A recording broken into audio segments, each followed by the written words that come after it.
We're taking it back to the end of 1962, and the Beatles had just released their very first single, Love Me Do.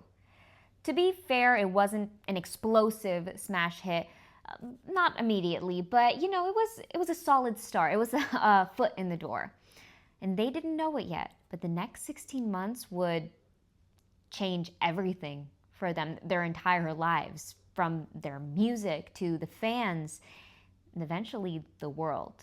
This is how the four boys from Liverpool became a global phenomenon. This is the road to Beatlemania. So let's start by talking Love Me Do. Now, it peaked at number 17 on the UK charts, which is respectable. I mean, it's not terrible by any stretch of the imagination, especially for a debut, but still, EMI's George Martin he wasn't convinced that these kids were hit makers. But it was undeniable that they had something. They just radiated this charm and charisma, and it was evident that they had this energy and hunger. So George Martin, he decided to give them another shot. Thank God.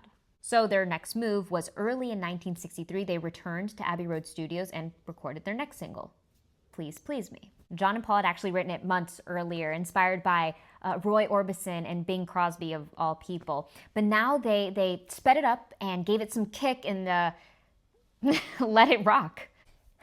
And this time, they didn't chart. Sorry, let me rephrase that. They didn't just chart. They absolutely erupted. Please Please Me hit number 1 on most major UK charts. And suddenly, everyone wanted to know who these cheeky lads from Liverpool were. What did their label do, you ask? Well, they told them, you've got a week. We want a full album. No pressure. And that's how, on February 11th, 1963, the Beatles walked into EMI Studios and recorded their entire first album in one day. One day. That entire album. 12 songs, 2 sessions. Listen, they were like a supernatural, untouchable force. They laid down Twist and Shout last because, if all that wasn't crazy enough already, John was sick with a cold, of course. But still, he did not let that stop him from belting out like his vocal cords were on fire. The result? Please Please Me released March 22nd, 1963, and it hit number 1 on the UK charts, and it stayed there for 30 whole weeks. So you know what that means. People weren't just listening. No, they were obsessed. This was only a soft launch or a foreshadowing, a taste of what was to come. By now, the Beatles were everywhere. They were on the radio, they were on the TV, newspaper headlines. They were inescapable, and some may say their life was sweet like cinnamon. And they had fans, like real fans. I'm not talking about those polite, toe-tapping kind, head-bobbing. No, none of that. They were full-blown, screaming, sobbing, the best kind. The ones pressed up against the cars and waiting in those long concert hall lines. And they even had a name for it. They called it Beatlemania. And remember, we're still only in 1963, all right? They haven't even gone to America yet. Their next singles just kept that momentum rolling. From Me to You, number 1. She Loves You, not just number 1, but a cultural reset. Let's call it what it was. Tsunami. A tsunami, Piper, no. With She Loves You, everything changed. That yeah hook was infectious. Parents hated it. Kids screamed it. And that combination right there, that's the secret recipe if you were wondering. But the entire UK was in this total Beatles lockdown. Even their haircuts were now somehow controversial. They had superseded their status of just being a band. They had become a movement. In November of 1963, the Beatles were invited to perform at the Royal Variety Show. Yes, that one. The one with the Mother Queen in the audience. John Lennon walked up to the mic and delivered one of the most controversial lines in all of TV history. For our last number, I'd like to ask your help. The people in the cheaper seats, clap your hands. And the rest of you, if you just rattle your jewelry. The royal family laughed. The press, they lost their minds. But the public, they ate it up. But while Britain was fully submerged in Beatle madness, America actually still wasn't sold.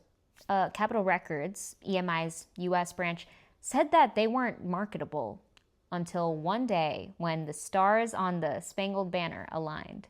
It all started with a 15-year-old girl, a hero, named Marcia Albert. She saw this news report about this wild new band from England, and she called her local radio station in Washington, D.C., and asked them to play a Beatles song. The DJ got a copy of I Want to Hold Your Hand and played it on the air.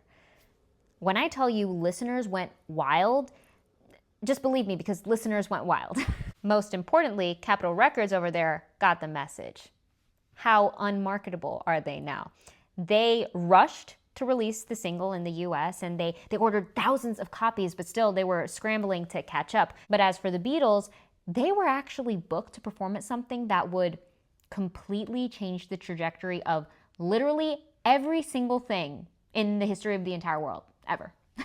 February 7th, 1964, the Beatles land at JFK Airport in New York. Thousands of screaming fans are waiting for them. There's photographers and reporters. It's glamorous, it's scary, it's a lot, it's exciting. Only 2 days later, on February 9th, they walked onto the stage of the Ed Sullivan Show and into the living rooms of over 73 million Americans. I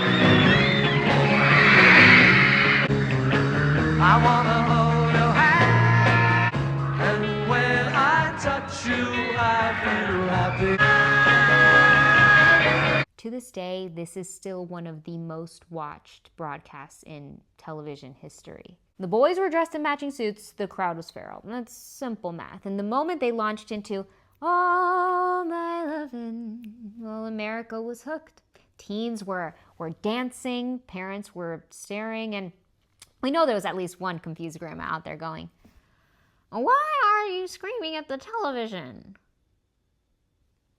By the end of that night, you can bet America was very familiar with the names John, Paul, George, and Ringo. The next day, I Want to Hold Your Hand shot up the charts.